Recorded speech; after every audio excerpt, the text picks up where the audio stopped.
Je vais te raconter une petite histoire.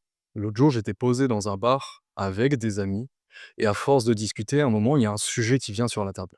Il y a une fille qui prend la parole et qui dit: «Moi, de toute façon, j'attire toujours les mauvaises personnes.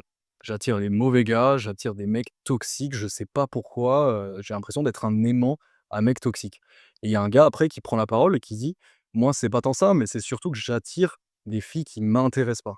J'attire les filles qui font très jeunes en réalité, très branchées réseaux sociaux, très artificielles en fait et ce qui me plaît plutôt, c'est les femmes avec une certaine maturité, avec du vécu et cetera». Et ils se disent tous: «Mais comment ça se fait? C'est une malédiction, je comprends pas, on m'a jeté un sort». Et à un moment, ils me demandent mon avis. Ils me demandent mon avis et je leur dis que c'est absolument logique et ils comprennent pas pourquoi je dis ça, ils sont choqués.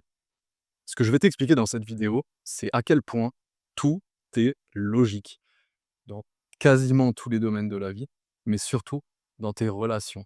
Si tu te demandes pourquoi t'attires pas les personnes que tu veux attirer et à contrario, t'attires des personnes qui t'intéressent pas du tout, si tu te poses la question de pourquoi tu tombes toujours sur des personnes qui sont néfastes pour toi, je vais t'expliquer, c'est très simple à comprendre. Et donc là, après leur avoir dit ça, je pouvais pas juste leur dire que c'était logique. Ils m'ont demandé de développer. J'ai demandé, dans un premier temps, à la fille qui avait dit qu'elle tombait toujours sur des sales types, sur des connards, sur des mecs vraiment méchants. Je lui ai dit: «Est-ce que tu peux me montrer déjà à quoi ressemblent ces mecs-là?» Elle me montre des photos et c'est comme s'il y avait écrit «mec toxique» ou «connard» en fait sur leur front, littéralement. On pouvait pas faire plus évident que ça. Dans leur façon de s'habiller, dans leur façon de regarder, de poser sur les photos, dans leur attitude, en fait, tout se voyait. Elle, elle a jamais rien vu. OK? Donc dans un premier temps, je lui ai montré que c'est littéralement écrit et qu'elle manque de discernement. Parce qu'il y a quelque chose qui les liait tous, c'était cette attitude, cette façon de s'habiller, ce regard. C'est simple en fait, ça se voit. C'est assez évident, mais elle l'a pas vu. J'ai dit: «OK, tu sais quoi? Je t'en veux même pas de pas avoir reconnu dès le début que ces mecs-là n'étaient pas des mecs bien».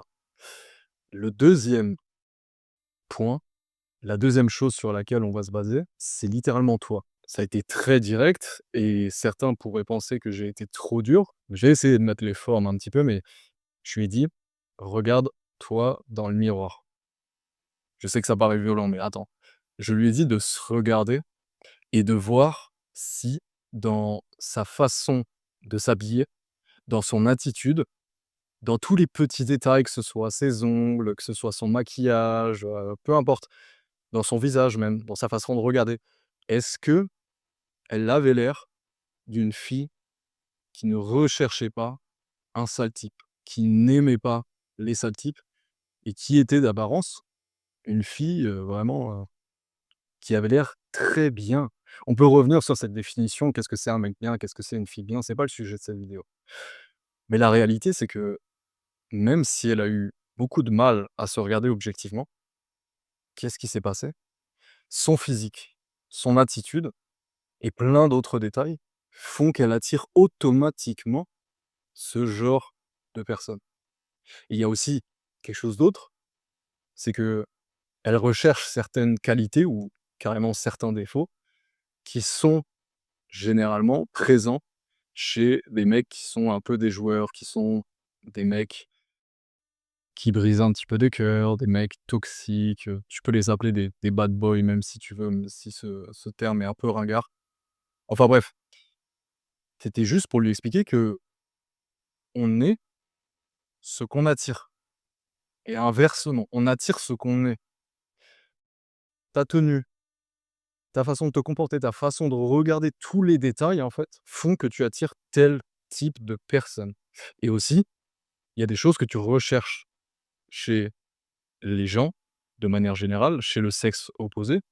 Ce que tu recherches chez ces personnes-là, chez ces filles ou chez ces garçons, souvent, c'est des choses qui sont pas forcément bonnes pour toi, mais que tu aimes bien. Des petits traits un petit peu toxiques, des petits défauts et cetera, mais que tu aimes bien et je peux pas t'en vouloir pour ça. Mais tu peux pas te permettre de te plaindre de tomber sur des personnes qui vont te faire du mal, qui vont te briser le cœur, des personnes dites toxiques, une fois de plus, j'aime pas trop ce terme, mais c'est un petit peu pour illustrer la chose. Tu peux pas te plaindre quand c'est écrit sur leur visage qu'ils le sont, que tu n'arrives pas à le remarquer, que tu n'as pas de discernement et qu'en plus de ça, sur ton front à toi, il y a écrit que tu es attiré par ce genre de personnes. Et qu'est-ce que j'ai dit au gars, du coup? Parce que c'était une autre problématique. Le mec, il disait: «J'attire les mauvaises personnes», mais c'est surtout que c'était pas le genre de fille que je voulais attirer. Je lui ai dit que c'était la même chose pour lui. C'était vraiment la même chose. Récapitulons. Il me dit qu'il attire que des filles qui sont assez jeunes, évidemment majeures, c'est important de le préciser, mais qui avaient, 18 ans, 19 ans ou même après 20 ans, mais qui faisaient très, très jeunes, très modernes, en fait, un petit peu comme la génération TikTok et lui, il aimait pas ça du tout. Il comprenait pas pourquoi il avait pas de succès, pourquoi il attirait aucune femme, parce qu'il attirait en réalité des filles, c'est ce que je lui ai dit. Je lui ai dit: «Tu attires des filles, tu n'attires pas de femmes. Tu es considéré comme attirant pour les filles et pas pour les femmes». Et là, il a commencé à comprendre et je lui ai dit: «Regarde-toi une fois de plus dans le miroir. À quoi tu ressembles? Comment tu t'habilles? Quelle coupe de cheveux tu as? Comment tu t'exprimes? Est-ce que, à ton avis, ce que tu es, ta personnalité et tout, est-ce que ça conviendrait plus chez une fille ou chez une femme? Est-ce que pour toi, une femme mature, sans aller dans forcément un âge, avancé, pas du tout, mais 25 ans, 28 ans, 30 ans et cetera. Est-ce que ce genre de femme, à ton avis, est-ce que ça matcherait en termes de personnalité et est-ce qu'elle peut te trouver intéressant physiquement?»